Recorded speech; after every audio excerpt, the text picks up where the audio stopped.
Welcome back. Good morning to you. Good afternoon to you. And good evening to you from wherever you are joining us. This is Mayegun Live. Thank you so much for joining me. Dear Templars, remember to read beyond the caption of the broadcast. Read the description of the broadcast as well. Like it, share it. Invite your friends, invite your not so friendly friends. Tell them that Mayegun is live. Mayegun today. And then sit back yourself, relax, and enjoy the presentation as we'll be going from one report to another. Tinubu, the man that stole an election in that contraption, a man that has been pretty much fighting for legitimacy, a man that, in my own opinion, in the last 20 months, needed to be reminded that he is actually the president of Nigeria. And the people around him, most of them, if not all, they were like carefully selected. Doing one thing they were picked to do, to act sycophantly, as pure sycophants, right? In fact, to keep giving what is pretty much like,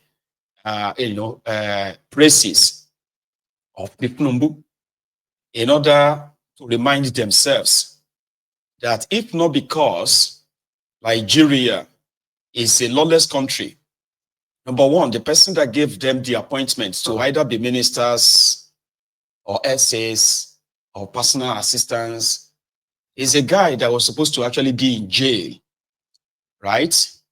If not for his drug dealing past, it will be for his treasury looting past.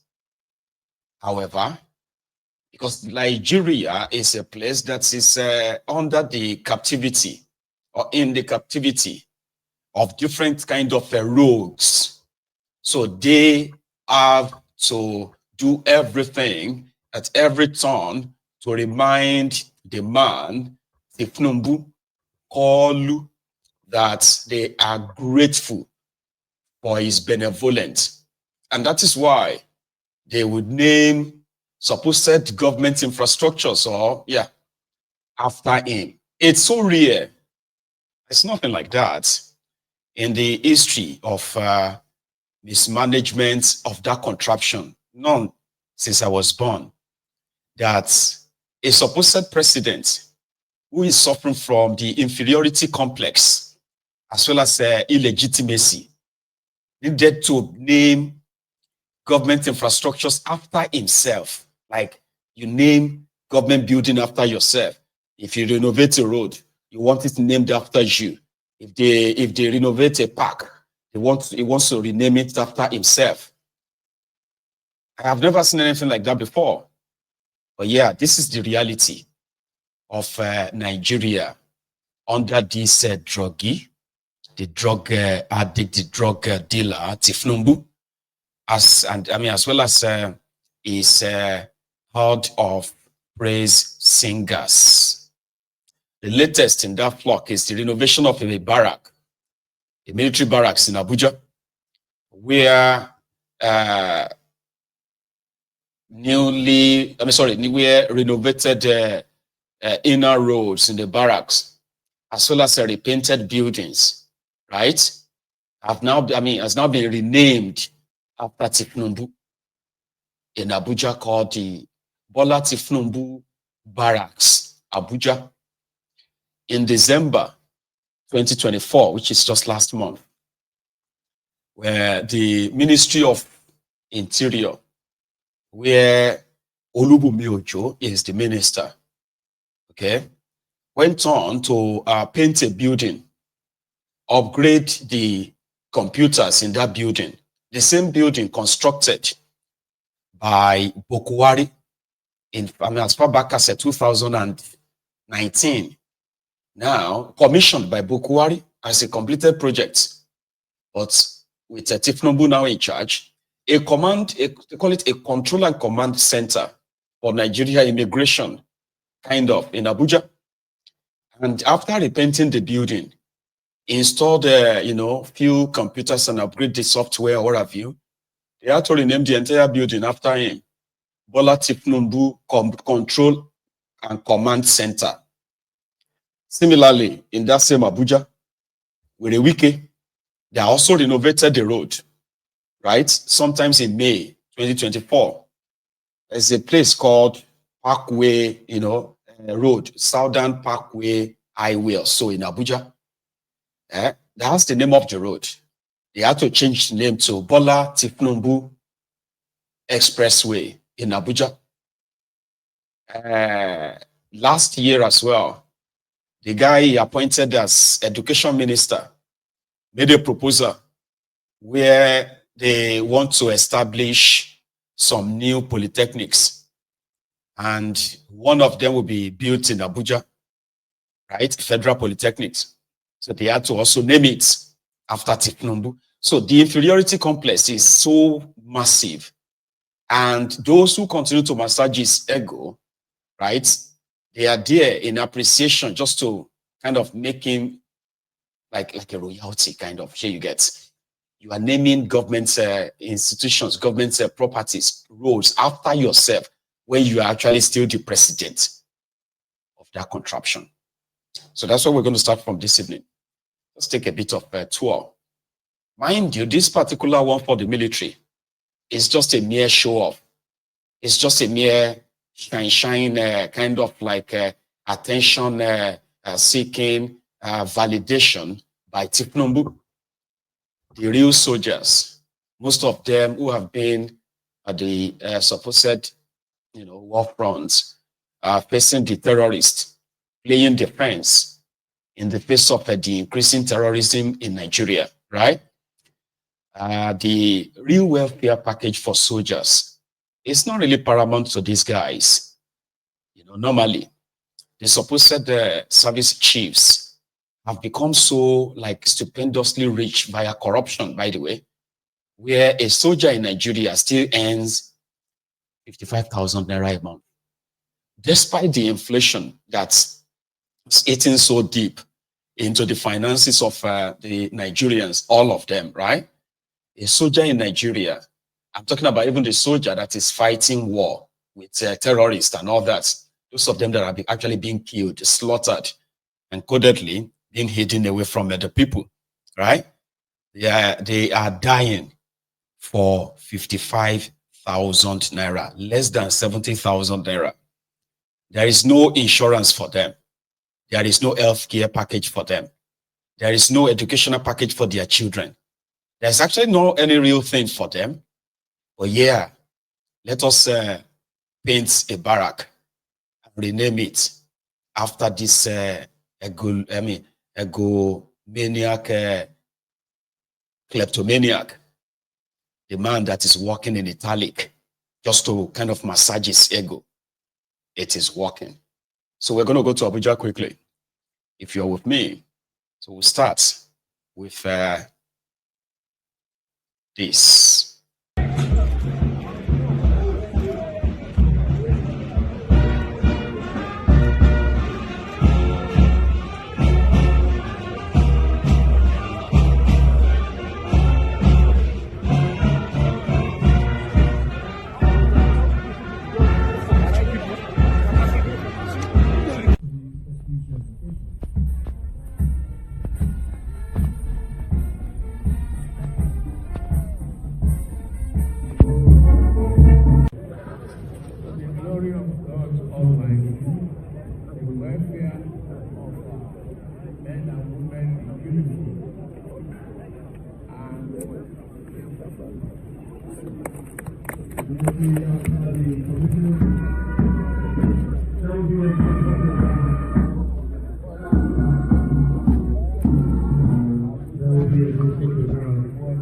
Confronted by Nigerian Army Special Project and was commissioned by His Excellency Bola Ahmed Tinubu, President and Commander-in-Chief of the Army of the Federal Republic of Nigeria. Today, the 3rd annual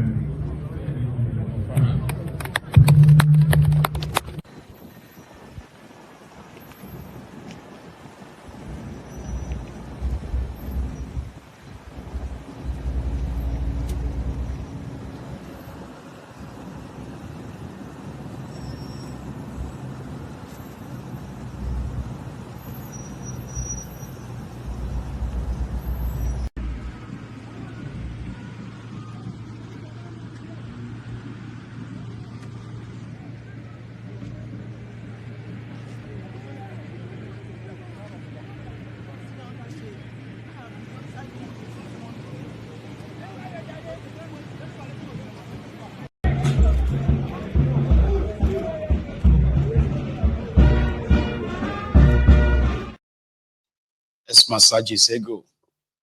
There's some money. But the real officers who are supposed to actually be the real concern of any government. Because, I mean, considering what the reports that are, publicly available reports of the poor welfare package for them. But let's, just last week, Matawali was defending the supposed budget, part of the budget of the Nigerian army. Even though they have the biggest budget or the biggest share in their budget, around 5 trillion naira or so. Okay. However, he was complaining that the 50 billion naira they gave to them for procurement of arms and ammunition was too small. All right.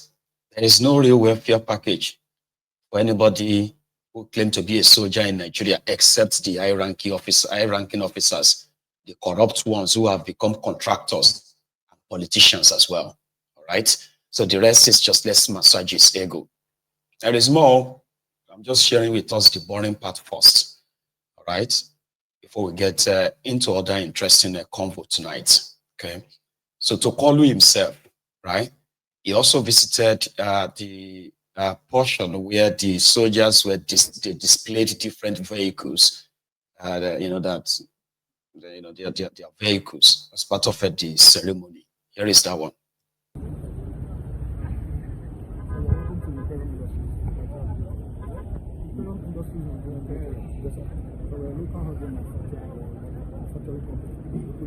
Produce hardware for both the military and the civil industry. Now I'm the CEO, my name is Abuja. We have a staff strength of around 450 workers across some of our staff, some of the youth, all of them in the field. Now, our company is prepared in Kaduna. This is our night capital vehicle. I have 2 variants that was just recently delivered, and it was the support of the CDS. He was the one that provided the platform to us to do this. So this was originally designed by me. I did the design myself. And we locally produce it 100% in this place. The platform that you're seeing here is the same thing you see at the Peace Before. When we get the materials, we will be able to convert this. So we have different models of design. We have more than 10 different designs, from MRAPs to different calibers of vehicles. With a 10-minute presentation, I can guarantee you to show you how we can be able to achieve self-sufficiency in local production of hardware, both in the military and in the civil. So in Nigeria, we have a lot of capacity, and this is what is driving my passion. So I've been mentoring a lot of people for over the years, and I've been driving this thing by my own effort. So what I just want is the opportunity. Just trust me and try me and see what can be done, sir. Just try and see. I can assure you. Yes, I did this, and the other one. Yes, sir. I want to show you. This one with the cup. You can tie this to a tree. So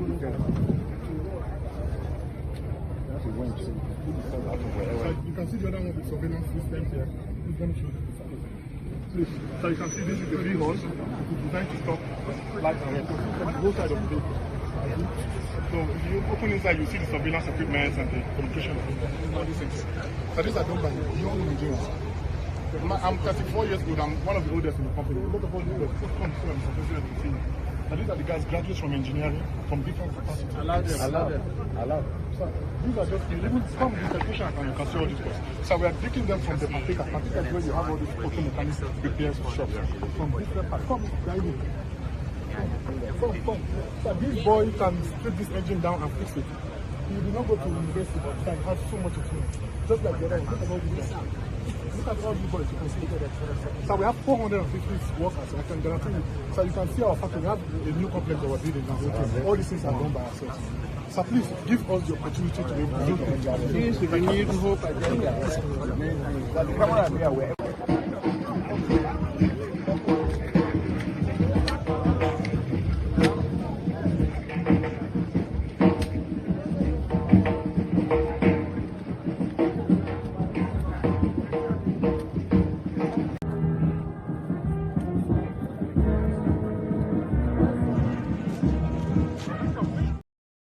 So those are made in Nigeria combat vehicles, surveillance vehicles, armored personnel carriers, and all of that stuff.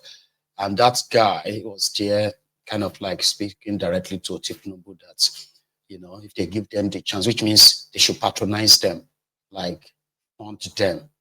They can manufacture different designs of combat vehicles. But don't be so they work. Nigeria is not America, all right? They will make money from patronizing the supposed local manufacturers. You all know that, but let's leave that. Here is a call at the ceremony, feeling so good. Yes. Welcome to Kolu's Army Barrack, Abi Military Barrack, Abuja. For a respectable, peaceful Nigeria. On this occasion, we open a new chapter in our nation's commitment to ensuring the safety and security of our people. For all you, the officers, leaders, men and women of armed forces, I stand here to say thank you.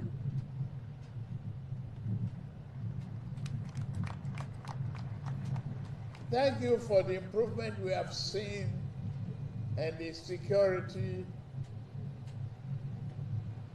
effectiveness, and the danger you faced most of the time. I follow your news regularly, and I appreciate what you are doing. With pride, I am happy to say the Nigerian Armed Forces is cohesive and coherent and ready to battle all sorts of insurgencies, and we will continue to win.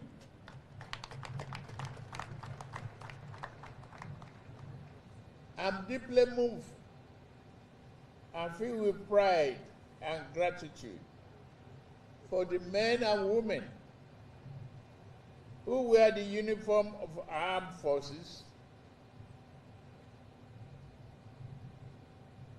using this to warn those who have raised challenges against our men and women of the armed forces, that under the collaboration, leadership of CDS, CG Musa, whoever,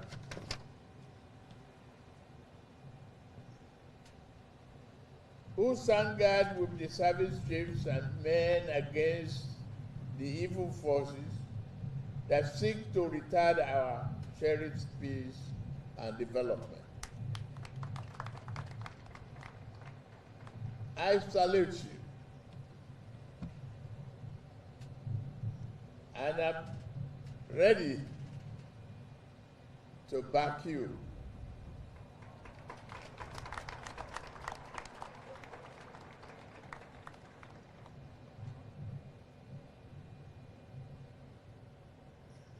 You never lost any battle.